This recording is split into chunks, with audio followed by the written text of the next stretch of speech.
I recently got married to Matt. Matt has a stepsister, Tiffany. I have met her less than 10 times in the 5 years I dated Matt, as she doesn't live nearby and is not close to my husband. However, she was invited to our wedding. I should mention that Tiffany is very attractive. She is pretty, with a currently fashionable body type. She also dresses well and spends money on her appearance. This is well known, and even though I've only met her a few times, whenever she is brought up by my in-laws, she always mentioned as being very invested in her image. I don't begrudge her this at all. The ceremony went fine, but afterwards, while my in-laws were congratulating me, my father-in-law commented that I looked beautiful, and in the next breath mentioned Tiffany did, too. His wife caught his eye and shook her head, but I ignored it. When Tiffany came over to say congratulations, she looked stunning. Her dress was beautiful and fitted her perfectly, her hair and makeup looked like they'd been done professionally. And she was wearing a pair of obviously designer shoes. Her outfit was totally appropriate for the event. But I was still weirdly upset by how she looked and immediately felt self-conscious next to her. Even Matt told her she looked great, and they rarely talk.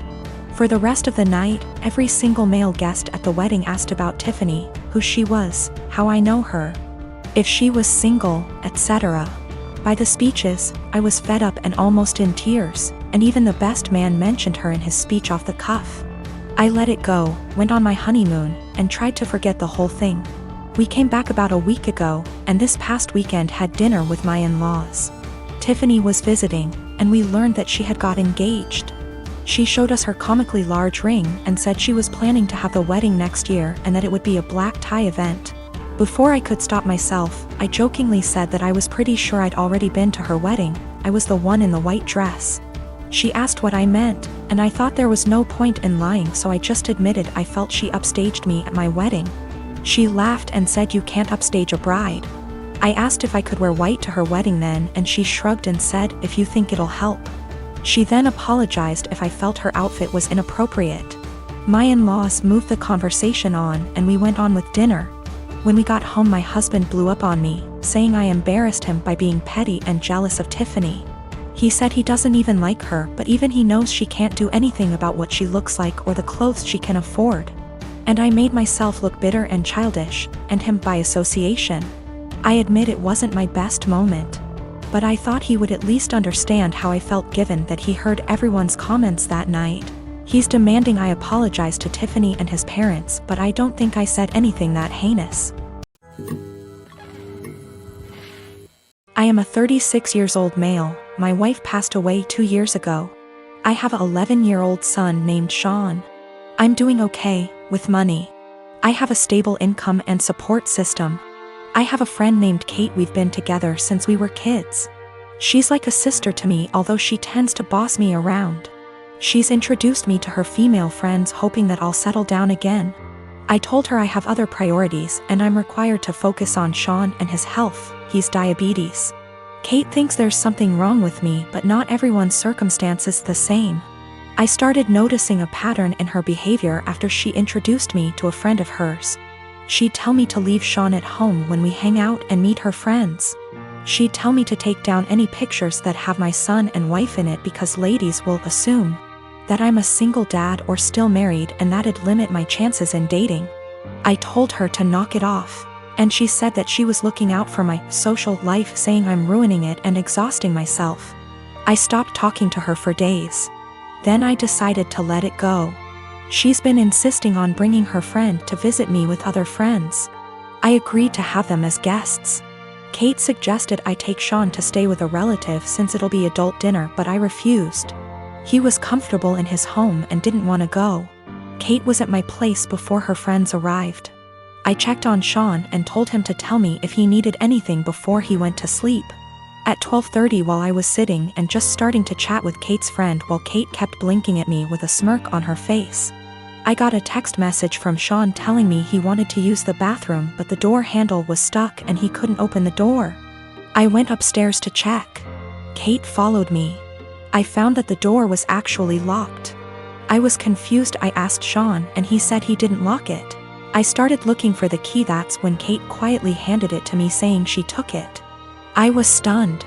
I opened the door for Sean, then I asked her why she locked the door. She said that lied to her friend about me not having kids, and didn't want her to see Sean. She said it was no big deal since he was sleeping, but I was furious. I started yelling at her as she kept shushing me. Everyone started leaving after I yelled at Kate and cussed her out for doing this. She blew up after her friend left and said I was an idiot cause most people don't mention kids until after months into dating, and that I didn't deserve her help to move on when she thought I was a decent, sane person. I called her stupid and told her to get out of my house. She told me to wallow in my misery and left. Then her friends kept blaming me for making a scene and treating Kate like that, especially since she cooked dinner and helped a lot. My fiancé, male 28 years old, and I, female 30 years old, have been together for 3 years. I used to live close to work and used public transportation, but after I moved into his house, which is hours away from work, I bought myself a car since I'm a nurse, and also since there isn't any hospitals close to where we live that I could transfer to. My fiancé's car hasn't been working for close to 2 months now. It requires so much money to get it fixed, and he refused my financial help when I offered it. Instead, he would ask to use my car every now and then, and I agreed as long as it's when I'm not working, and also, since he only uses it for trips to the supermarket, etc. On New Year's Eve, he told me he wanted to use my car to go hang out with his friends and celebrate, but I declined because I had to cover a night shift and needed my car to travel to work. He insisted and even suggested I take the night off or swap shifts with another nurse, but I couldn't do that last minute. I thought he dropped it then, but when I went into the shower and got out, I couldn't find him nor my car. I freaked out and started calling for half an hour, but he didn't answer me. I tried again till one of his friends picked up. I demanded he give the phone to my fiancé, but he said they were out and confirmed that he took my car and told me that my fiancé said that it's better that I skip my shift and he'll be back with my car later. I couldn't take it. I felt so enraged. I had my fiancé on the phone telling him I did not consent for him to take my car to go hang out with friends, and said I'd call the police to get it back if he refused to come back with it. But he didn't take me seriously, so I ended up calling the police, and he and his friends were picked up at the bar where they were hanging out, then were taken to the police department. I got my car from there and still went to my shift. My fiancé was let go hours after I left, and he blew up my phone with missed calls and texts about how I was out of my mind to call the police on him and put him in this situation. I did not respond, but when I got off work the next day we got into an argument, and he said he couldn't believe I'd do this to him, but I told him he made me do this, to which he responded that I was petty and callous because not only did I ruin his New Year's celebration, but all his friends aren't speaking to him after I put them in this situation as well, and he then kept giving me silence about it. I did consider this a form of theft, especially since he went behind my back after getting a no from me. But he was shocked that I'd even imply that he was a thief and said what's yours is mine and vice versa, so I shouldn't be using the terms theft and stealing. My sister Anna is special need. She has severe autism, and while she is verbal, most of her communication is physical, like sign language, due to her social discomfort. She does speak around family though, and has pretty bad cognitive skills. She can't comprehend boundaries and lives with our parents, so they can best watch her. I am getting married in 3 months. We planned a simple wedding and reception at my fiancé Michael's parents' barn and farm. Since it's all gonna be DIY and we aren't planning anything too expensive, we can do things pretty quickly since flowers, food, and decor will be provided by his family. I sent out invites last week and I asked that Anna not come.